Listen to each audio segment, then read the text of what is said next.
Hello Renaissance artists, I thought today I would just jump right into the video. There really isn't a whole lot to be said about finishing the painting. I wrote a lot about it in the workbook, so refer to that before you start step 3 of the painting. In this video, I am simply demonstrating the process of fine-tuning what you have in your foundation. The critical part of any painting is in the beginning stages. If the foundation is not correct, the rest of it will not come through. So you have to make sure that all of those initial stages are properly technically sound and it's all where you need to go. At the final stage of the painting, you want to go through and just kind of make sure all of your drawing is accurate and you're refining your planes. In this segment here, you can see I'm pulling out some of the highlights. Your oil paints will dry a little bit darker than when you put them on. So I'm pulling out the highlights that got a little more sunk in and making them a little more brilliant. So I'm starting in that place. I'm confident that the drawing is accurate and where it needs to be, so now I can just really pull out those polished details.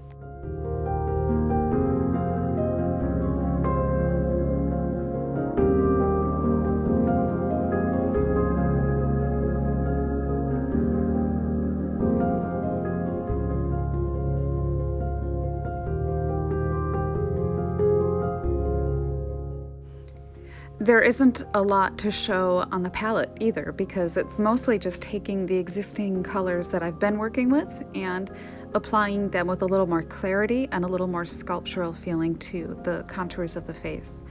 So here I'm just kind of refining some of the hairline and some of the variations in the forehead. It appeared a little flat to me, so I'm putting in just a subtle sort of contouring, muscling and so forth as under the skin, and connecting those passages.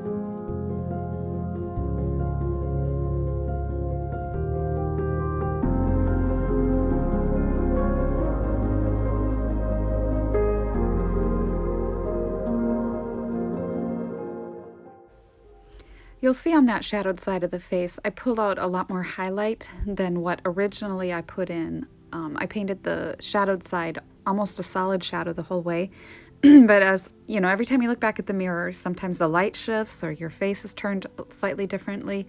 So I pulled in a little more highlight on that whole shadowed side, and it kind of gave the whole face a little more sculpture. So I added that. And then again, just making sure that the eyes have the feeling and the sculptural feeling that I'm looking for. And that's what I'm working on in this moment. And again, I'm just using a size 4 flat brush. And I do wipe it off continually. There's not a whole lot of paint that's being applied to the canvas in this stage of the painting. You're really just going through and softening and blending and resculpting and so forth.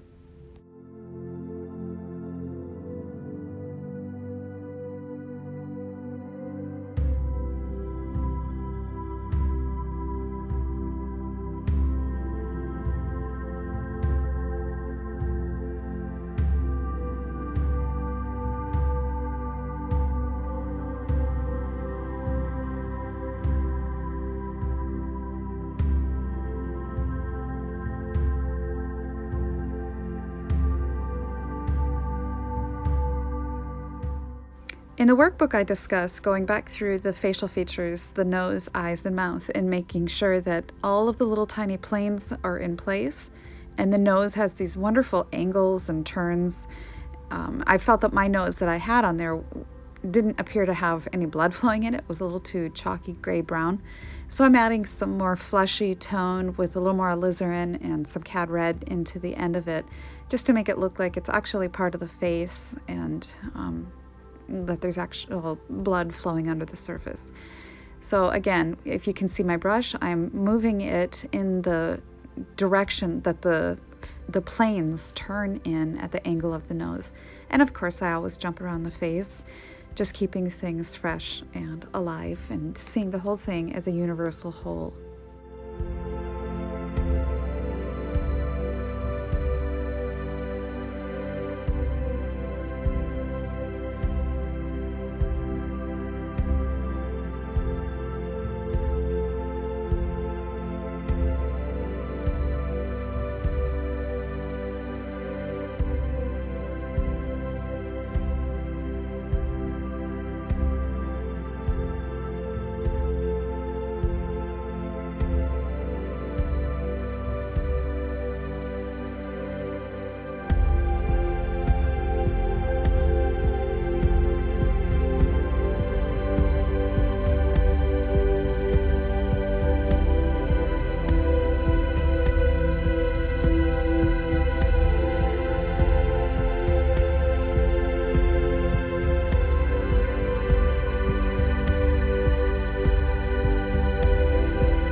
By deepening the values of the hair around the face, it also has a feeling of pushing the sides of the skull back, which gives you more of that illusion of form under the hair that I'm looking for.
And before I began any of the painting on this phase of the painting, I rubbed a little bit of linseed oil over the whole thing to pull out passages where they had been sunk in. When paint dries, it has a tendency to sink into the canvas, and by just freshening it a little, you can see the brush strokes and the color underneath the surface better, and it gives you a better perspective of where you need to go with what you're working on. So before I began, that is what I did. I ran a little bit of oil over just the area where I'm working. If you don't want to use oil or you're not using linseed oil, any kind of medium, just if you used a little bit of liquid or stand oil or just anything, just to awaken and freshen it a little bit more. Here I'm going through along the hairline and just making sure that the values and the shadows there read accurately. Every time you turn your face and look back at the mirror, things can be a little bit different. So again, I'm just kind of confirming what looked best when I was at a specific angle, and then I'm finalizing those details.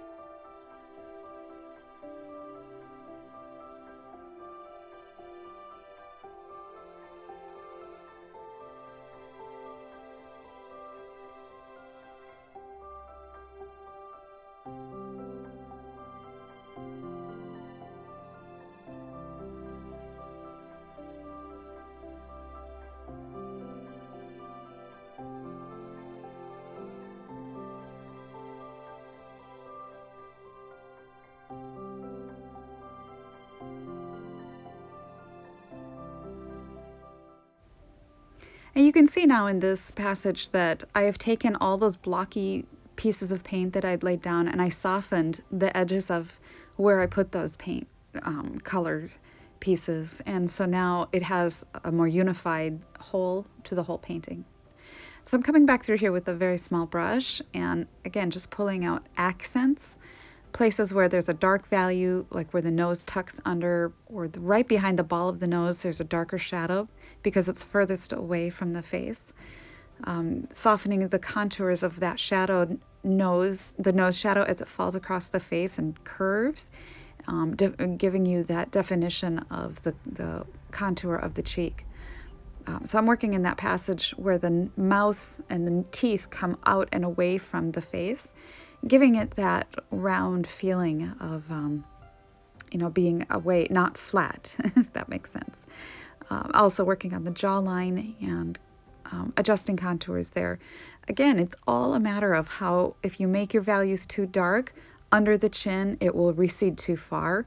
So just double check that those values are as accurate as you can get them.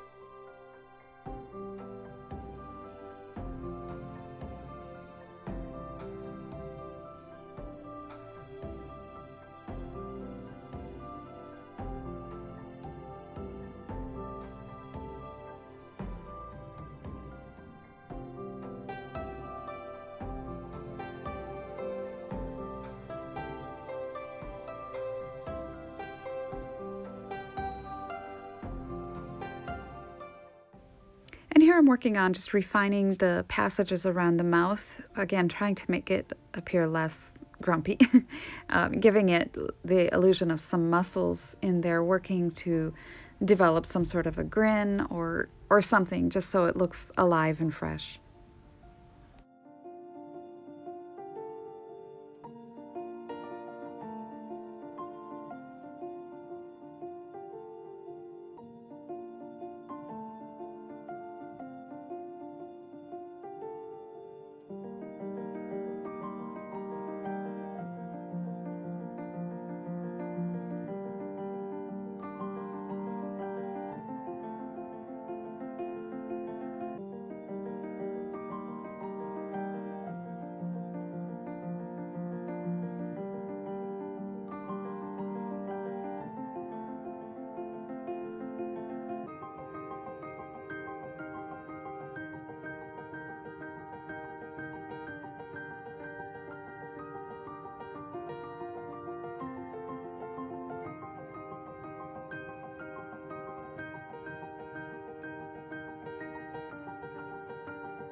The front of the chin has the same blood situation that the nose does as well. So I'm working on putting a little bit more of alizarin and cad red into the front of the chin.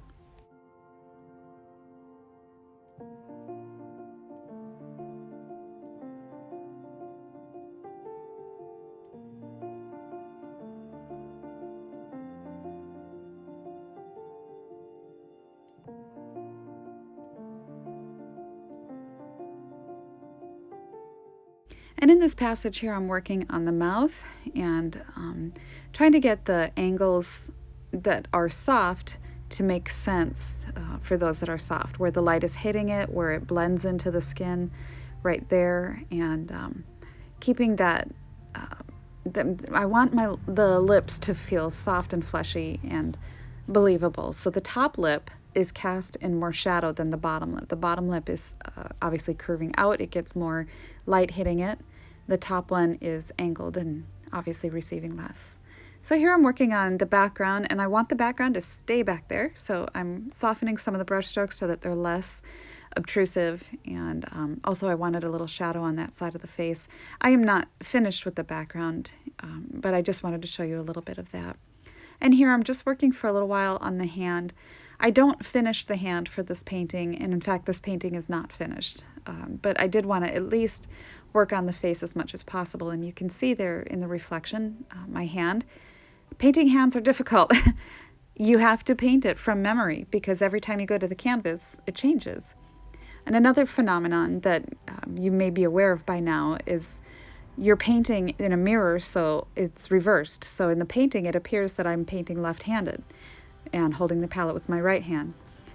So that's just something you need to be aware of when you're painting a self-portrait from a mirror. And I do want to strongly encourage you to try this practice because I do think that it's a good discipline to learn how to do this. And you don't have to paint yourself painting. You can just be there. But if you do at some point incorporate that, then that is something you're going to contend with. So again, here I'm just adding the highlights first after I was content with the drawing of the hand, and then going back through with shadow and sculpting out more of the contour and form of the hand. Again, it's not finished, and I have a lot of work left to do on it, but it gets you in the right direction of painting hands.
And here's the finished face. Not the whole painting, but at least the face is, I'm pretty much content with where I have gone with it. And I will continue to work on the palette and everything else.